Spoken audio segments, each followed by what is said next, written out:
UP के Ghaziabad Rajnagar extension river Heights society में पहली बार ऐतिहासिक रूप से जागरूक और उत्साहित निवासियों की भागीदारी के साथ अपार्टमेंट ओनर्स एसोसिएशन चुनाव हो रहा है। यह चुनाव केवल नेतृत्व परिवर्तन का नहीं बल्कि पारदर्शिता, जवाबदेही और लोकतांत्रिक अधिकारों की बहाली की लड़ाई भी बन चुका है। जन अधिकार मंच के प्रत्याशियों ने बताया कि 8 वर्षों की लंबी संघर्ष यात्रा के बाद यह चुनाव संभव हुआ। जन अधिकार मंच की टीम निवासियों के समर्थन से बदलाव की अगुवाई भी कर रही है। पहली बार निवासियों ने खुलकर एओए की अपारदर्शिता और वित्तीय अनियमितताओं पर सवाल उठाए हैं। भय और दमन की राजनीति के खिलाफ जागरूकता की ऐतिहासिक लहर देखने को मिल रही है। एओए की मौजूदा कार्यशैली पर सवाल खड़े हुए हैं, जहां वित्तीय रिकॉर्ड मांगने वालों को निशाना बनाया गया। लेकिन अब समाज के लोग अपनी गाढ़ी कमाई के सही इस्तेमाल और पारदर्शी प्रशासन की बहाली के लिए एकजुट हो चुके हैं। जन अधिकार मंच की ऐतिहासिक बढ़त बताती है कि रिवर हाइट्स अब बदलाव के लिए तैयार है। यह सिर्फ एक चुनाव नहीं बल्कि सच्चे लोकतंत्र और नागरिक अधिकारों की जीत की ओर बढ़ता कदम भी है।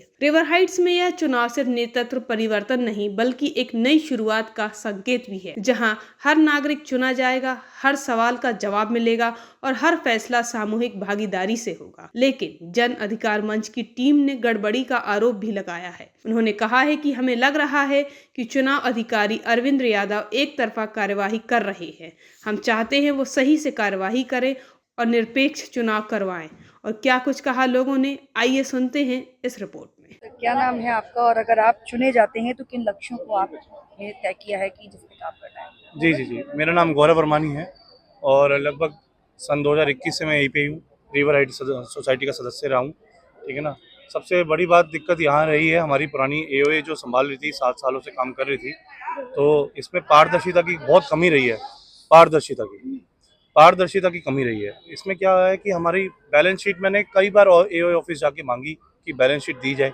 इन्होंने कभी बैलेंस शीट के लिए इन्होंने बोल दिया कि जो जीबीएम होती है हम उसी में प्रोवाइड करते हैं, जबकि एक ये अधिकार है निवासी का कि उनके पास अपने आप ही बैलेंस शीट पहुंच जानी चाहिए एओए के द्वारा, लेकिन कभी ऐसा हुआ नहीं है, कभी भी नहीं हुआ। और उसके बावजूद हम जब मांगने गए हैं तब हमें सीधा धत्कार दिया गया कि जीबीएम मिलती है, वैसे नहीं मिलेगी। और कई बार तो मुझे पीड़ा भी हुई है इन चीज़ों में, क्योंकि मुझे कई बार गाली गलौज का भी सामना करना पड़ा है। तो बेसिकली ये चीज़ें देख के मुझे लगा कि कहीं ना कहीं हम लोगों को जागरूक होके, हम जो नॉर्मल रेजिडेंट्स हैं, हम लोगों को जागरूक होके सामने आना चाहिए, क्योंकि बुराई का खात्मा तभी हो सकता है जब आम इंसान भी सामने आ सकता है, ठीक है ना। तो हम लोग आए यहाँ पे और चुनाव में हम खड़े हुए हैं और हमारा एक ही उद्देश्य है कि सभी निवासी को हम पारदर्शिता के तौर पे हम सारी चीज़ें प्रोवाइड करवा सकें। तो बस यही उद्देश्य है और मुझे प्रशासन पे पूरा विश्वास है। प्रशासन हमारे साथ बहुत अच्छे से इस चुनाव को करवाने में सफल रहेगा हमारे साथ, और पुलिस फोर्स जो रहेगी हमारे साथ, जो कि पूनम मिश्रा जी एसीपी जी के द्वारा हमें ये पुलिस फोर्स मिलेगी, तो हमें उन पे पूरा विश्वास है कि कल के दिन चुनाव अच्छे से हमारा सफल हो सकेगा। मंच की तरफ से प्रत्याशी हूँ। काफ़ी असल में पहले क्या होता था, प्रत्याशी चुन लिए जाते थे। यहाँ पे हम लोगों ने कुछ 800 साढ़े 800 लोगों का मंच बनाया, जिसमें कुछ 50 कोर टीम मेंबर्स थे जिन्होंने हमें प्रत्याशी चुना।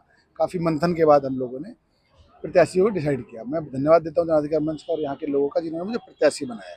और साथ साथ हम लोग चुनाव को लेके बहुत ज़्यादा सेंसिटाइज हैं, क्योंकि चुनाव में पारदर्शिता बहुत ज़रूरी है। शासन प्रशासन की तरफ से चुनाव कराया जा रहा है। हमारे जो चुनाव अधिकारी हैं श्री अरविंद यादव जी, उनकी तरफ से कई चीज़ें ऐसी हुई जिसमें हमें थोड़ा शक हुआ कि वो एक तरफा कार्रवाई कर रहे हैं। इसके खिलाफ हमने डीएम एडीएम सबको अवगत कराया हुआ है।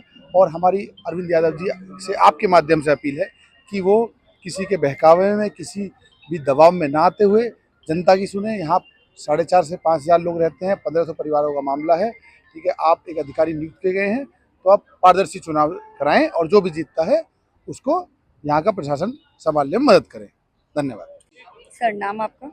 मेरा नाम अशोक कुमार शर्मा है। सोसाइटी की उम्र आप- मेरी 65 ईयर्स है and I am a chartered accountant of 83 batch. तो मेरा कंसर्न यही था एक मेन कि ये हमारा जो एओए होता है, ये यूपी अपार्टमेंट एक्ट गवर्न करता है इसको, ठीक है। यूपी अपार्टमेंट एक्ट के बाई लॉज होते हैं, उसको सोसाइटी के जो भी ऑफिस बेरर्स होते हैं वो कुछ 2/3 मेजोरिटी से या मेजोरिटी से पास करके थोड़ा अमेंडमेंट भी कर सकते हैं। लेकिन बाई लॉज को अगर कंप्लाई नहीं करता है एओए के ऑफिस बेयरर्स, तो उनको इलेक्शन लड़ने के लिए बैन भी किया जा सकता है। तो इन्होंने कभी भी, मैंने बायलॉज पढ़े, इन्होंने कभी भी बायलॉज पे कंप्लाई नहीं किया। मैं आपको 2-4 इंस्टेंस बताता हूँ। पहला कंप्लायंस ये है कि इनको हर मेंबर को बायलॉज देना चाहिए। इन्होंने आज तक कभी किसी भी मेंबर को बायलॉ नहीं दिया। दूसरा है कि इनको हर मेंबर को शेयर सर्टिफिकेट इशू करना चाहिए। इन्होंने कभी भी शेयर सर्टिफिकेट इशू नहीं किया। शेयर सर्टिफिकेट इशू करने से क्या होता है कि जो को एप्लीकेंट वाले केसेस होते हैं उसमें सेकंड एप्लीकेंट भी फर्स्ट एप्लीकेंट बन के वोट डाल सकता है। मेरा अपना केस है, मैं सेकंड एप्लीकेंट था, मुझे अपने बेटे से गिफ्ट कराना पड़ा और उसमें मेरा कम से कम 20 लाख रुपया लग गया कि 20 लाख मुझे लोन रिपे करना पड़ा पहले बैंक का, एंड गिफ्ट डीड के पैसे जमा करने पड़े। It become very expensive, but I was adamant कि मुझे इलेक्शन तो लड़ना ही है। और मेरे को 5 तारीख को मैंने इनको फीस जमा की मेंबरशिप, और 17 तारीख को उन्होंने मुझे रसीद दी, 12 दिन के बाद रसीद दी। ही डिड नॉट वांट कि मैं इलेक्शन लड़ पाऊँ। ठीक है। फिर एक बाई लॉ ये है कि जो हमारे अकाउंट्स होते हैं वो हमेशा ऑफिस में ओपन होने चाहिए, कोई भी मेंबर आके इंस्पेक्ट कर ले। Right, being a chartered accountant I know this. ऐसे ही रजिस्ट्रार ऑफ कंपनीज में जैसे होता है, ऐसे ही डिप्टी रजिस्ट्रार के यहाँ भी इनको हर साल फाइनेंशियल स्टेटमेंट सबमिट करनी होती है, जो कि इन्होंने 22 मार्च के बाद कभी भी सबमिट नहीं की। और जब इनसे मांगी गई इन्होंने कभी दी नहीं, एंड सडनली कल इलेक्शन है, कल इन्होंने बैलेंस शीट डाल दी। मतलब they want to divert the issue, क्योंकि अब परसों संडे को इलेक्शन है, फ्राइडे को बैलेंस शीट दे रहे हैं, तो क्या टाइम है किसी के पास बैलेंस शीट देखने का अभी, और क्या असली है नकली है कुछ नहीं पता। And so many things I tell you कि जैसे एक प्रोपोर्शनेट वोटिंग होती है, इन्होंने कभी नहीं की। एंड प्रॉक्सी वोटिंग इन्होंने अपनी मर्जी से, यहाँ छोटा कर। ठीक है, सर किस तरह का मतलब आपको मौका मिलता है तो आप किस तरह का परिवर्तन करते देखिए मैं 4 चीजें बोलता हूँ। एक तो एक्सेसिबिलिटी, जी डॉक्यूमेंट्स पे, अकाउंट्स में सबकी पहुंच होनी चाहिए मेंबर्स की, वो पूछे हम बता पाए। ये करने से पहले पूछते नहीं है और करने के बाद एक्सप्लेन नहीं करते हैं। और हम चाहते हैं कोई भी बड़ा काम हम पब्लिक से पूछ के करें। हमने जनाधिकार नाम ही इसलिए रखा कि जनता को अधिकार देंगे हम, एक अधिकार नहीं रहेगा। ठीक है। और ट्रांसपेरेंसी होना चाहिए, मित व्ययता होनी चाहिए कि अनाप शनाप खर्चे नहीं होने चाहिए। जो पूजा 2000 में हो सकती है उसको आप 20 लाख में करें, 50 लाख में करें, वो ऐसा नहीं होना चाहिए। पूजा हम भी करते हैं, but it should be with in your pocket. बिल्कुल वो सब चीजें हैं। और पारदर्शिता होनी चाहिए एंड भागीदारी होनी चाहिए। बिल्कुल वो जो टावर्स है उनके रिप्रेजेंटेटिव, उनकी भागीदारी हम सबसे पूछ के काम करें। और सबसे बड़ी बात है कि ईमानदारी होनी चाहिए। Thank you so much sir. आपका नाम? हरे कृष्णा, मेरा नाम आलोक शर्मा है। मैं इस सोसाइटी में पिछले 5 वर्षों से रह रहा हूँ। और अभी कल ही की बात लगती है जब हमारी कालातीत एओए ने एक तानाशाही फरमान जारी कर दिया कि हर एक फ्लैट से 1 लाख रुपए से ज़्यादा लिए जाएंगे और मेंटेनेंस में 85 पैसे की अनैतिक बढ़ोतरी की जाएगी। उसी सिलसिले में थोड़े बहुत हमारे जितने भी योग्य और जानकार निवासी थे वो आगे आए, उन्होंने विरोध किया और एक जनाधिकार मंच का निर्माण किया। हम जनाधिकार मंच के थ्रू यह संदेश देना चाहते हैं कि कोई भी एओए तानाशाही तरीके से नहीं चलानी चाहिए, कोई किसी तरह की गुंडागर्दी नहीं होनी चाहिए। पारदर्शिता वित्तीय मामलों में बहुत ज़रूरी होती है। आप जनता का पैसा यूज़ कर रहे हैं तो आपको कोई हक नहीं बनता कि आप आंख बंद करके किसी भी चीज़ में उसे खर्च कर पाएँ। मेरा सभी मेरे निवासियों से निवेदन है कि आप जनाधिकार मंच को सपोर्ट करें और जितना हो सके तहे दिल से हमारा साथ दें, क्योंकि हम खुद ही ये सब चीज़ें मैनेज कर रहे हैं। हमारे पीछे कोई किसी बड़े नेता का हाथ नहीं है, तो हम चाहते हैं सभी हमारा साथ दें। धन्यवाद। मैं doctor Ritu, river right society से हमारे यहाँ आरडब्ल्यू का इलेक्शन है और हमारी सरकार से ये मिलती है, एक तरह से अनुरोध है कि यहाँ पे निष्पक्ष और पारदर्शिता के साथ इलेक्शन कराया जाए, क्योंकि 8 साल से हमारे यहाँ एक ही इंसान रिपीटली अलग अलग पोस्ट पे रह के वो कर रहा है, जिससे हम लोगों के यहाँ पहली बार सरकार इलेक्शन करा रही है। अदरवाइज तो 2 या 3 मेंबर्स चेंज किए जाते थे, पहली बार पूरा इलेक्शन हो रहा है। तो हमारी प्रशासन से यही विनती है कि प्लीज़ निष्पक्ष और पारदर्शिता के साथ यहाँ पे इलेक्शन कराया जाए। मैम आप एक महिला हैं तो सोसाइटी में रहने वाली महिलाओं के बारे में अभी आपने कुछ सोचा होगा? हमारे साथ हम महिला में स्ट्रांगली पहले कैंडिडेट मैं हूँ जो ऐसे उठ रही हूँ। अदरवाइज तो जो हमारे महिलाएं उठती हैं उनसे ना तो पूछा जाता है कि क्या करना है क्या नहीं करना है, अदरवाइज तो वो एक साइलेंट कैंडिडेट की तरह रहती हैं। आप किस तरह का परिवर्तन करती हैं अगर आपको मौका दिया जाता है?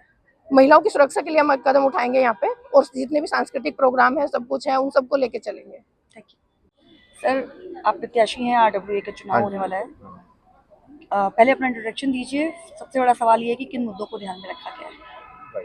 मेरा नाम शेखर आनंद है और मैं रिवर हेड सोसाइटी में 2020 से हूँ।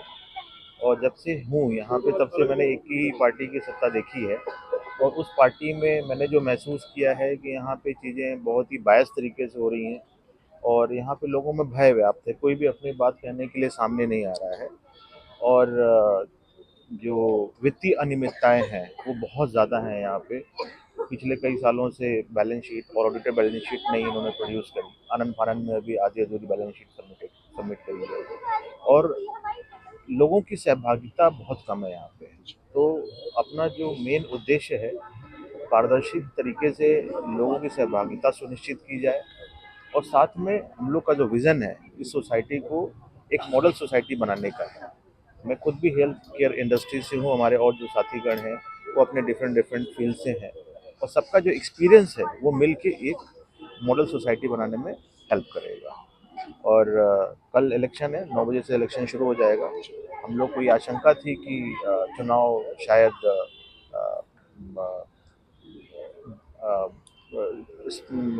बहुत मतलब ओपन बहुत फेवरेबल कंडीशंस नहीं है। हम लोगों ने काफ़ी कोशिश करी है, प्रशासन को भी हम लोगों ने अनुरोध किया है कि एटलीस्ट जो चुनाव है वो निष्पक्ष किया जाए और हम ऐसी उम्मीद करते हैं प्रशासन से कि ये जो चुनाव है वो निष्पक्ष तरीके से संपन्न कराया जाएगा।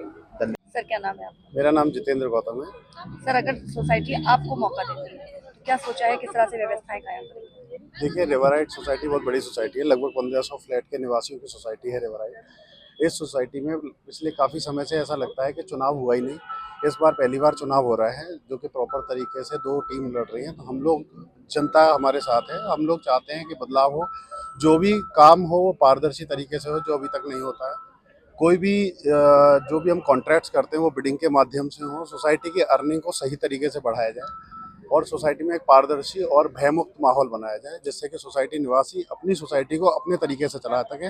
जनतंत्र का माहौल सोसाइटी के अंदर होना चाहिए। जनता द्वारा जनता के लिए चुनी गई जनता की सरकार होनी चाहिए। धन्यवाद। सर RWA के चुनाव होने हैं। जी पहले आप अपना इंट्रोडक्शन दीजिए। जी, मेरा नाम अनुकेश शर्मा है। मैं जन अधिकार मंच का one of the founder member हूँ और हम लोगों ने 3 महीने पहले 4 महीने पहले इस ग्रुप को शुरू किया था। बेसिकली 7 साल से पुराने 7 साल से यहाँ पर एक AO का इस तरीके से ऑफिस पर कब्जा ही मानिए और इस बार एक पूर्ण 10 सीटों के लिए चुनाव हो रहे हैं। तो हम लोगों ने, क्योंकि काफ़ी सारी चीज़ें थी जो हमें सही नहीं लगी, वित्तीय अनियमितताएं लगी और काफ़ी पारदर्शी सिस्टम नहीं लगा काम करने का और बहुत सी और भी चीज़ें थी जिसमें हमें लगा कि भाई सेटिस्फैक्ट्री जवाब नहीं मिलते हैं। तो उसके लिए हम लोगों ने ग्रुप बनाया और उसको हम लोगों ने लेकर के इसमें जन अधिकार मंच को खड़ा किया।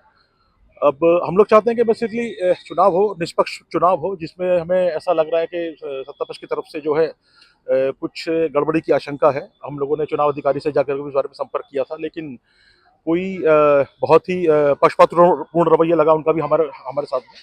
कोई भी चीज़ हमारी सुनी नहीं गई और अभी हमें पूरी आशंका है कि चुनाव में गड़बड़ी हो सकती है, लेकिन हम अपनी तरफ से पूरी कोशिश कर रहे हैं कि हम चुनाव को निष्पक्ष कराएं और एक सही लोकतांत्रिक प्रक्रिया के थ्रू एक सही परिणाम तक पहुंचाएं।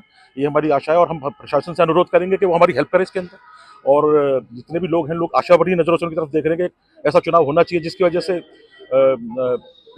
लोगों को पता चले कि इस तरीके से चुनाव होने चाहिए। तो उस चीज़ के लिए हम प्रशासन से प्रार्थना करेंगे और बाकी देखते हैं क्या होता है। क्या टाइमिंग रखी गई है सर? मॉर्निंग में 9 बजे से शाम के 3 बजे तक चुनाव कर सकते हैं कल इसमें, और 6 घंटे का चुनाव है। करीब करीब हम ये उम्मीद कर रहे हैं, टोटल हमारे पास में 1000 के आसपास वोट्स हैं, 1500 के आसपास फ्लैट्स हैं सोसाइटी में और करीब करीब 750-800 वोटर्स के वोट डालने की संभावना है। Thank you sir. क्या नाम है सर आपका? मेरा नाम ओम प्रकाश निर्वाण है। मैं नेवल कोस्ट गार्ड से 36 साल 3 महीने नौकरी करने के बाद रिवर हाइट में 2020 से रह रहा हूँ। मैंने यहाँ पे इस सोसाइटी में कोरोना काल भी देखा है और अभी भी देख रहा हूँ। जो यहाँ का माहौल है, सोसाइटी में एक भय का माहौल है और काफ़ी दिन से मुझे तो यहाँ कोई लोग जानते नहीं थे, क्योंकि मेरा यहाँ से मैं रिटायर हुआ हूँ मार्च 31 23 को। यहाँ आने के बाद जो 2-4 बुज़ुर्गों से, महिलाओं से, बच्चों से, भाइयों से जो बातें की और जब व्हाट्सएप ग्रुप में देखा तो ये पता चला कि हमारी सोसाइटी में बहुत सारी अनियमितताएं हैं। हम फौज में रहे हैं, वहाँ पे एक एक पैसे का हिसाब देखा जाता है, जो कि यहाँ बिल्कुल भी नहीं नज़र आता। मैं कई बार रजिस्ट्रार ऑफिस में गया हूँ, वहाँ बैलेंस शीट की हमने डिमांड की है, लेकिन बैलेंस शीट हमको नहीं मिली। बैलेंस शीट जो दी गई है वो 2022 31 मार्च की दी गई है, जिसमें लगभग 1 करोड़ का घाटा है। तो हमें अंदर से ये लगा, पहले देश की सेवा की कि अब यहाँ आने के बाद सिविल सोसाइटी को जैसे अपनाया तो हमें यहाँ बहुत ही अच्छा महसूस नहीं हुआ। मोदी और योगी की सरकार में यदि ऐसे भ्रष्ट आदमी रहेंगे तो जीना बहुत मुश्किल है। ये बात आगे हमारे प्रशासन तक जानी चाहिए। हमने बहुत कोशिश की है कि हमारे डिप्टी रजिस्ट्रार और जो चुनाव अधिकारी है वहाँ मैंने कई बार लेटर लिखे हैं। मैं एसीपी मैडम के साथ पर्सनली मिला हूँ और वहाँ पे मैंने ये प्रार्थना की है कि हमारा भयमुक्त प्रशासन मिले, हमें सुरक्षा मिले और जिस दिन चुनाव हो मैंने उनसे हाथ जोड़ के विनती की है कि हमें पुलिस फोर्स का इंतजाम किया जाए और इलेक्शन ठीक ठाक हो। Thank you sir.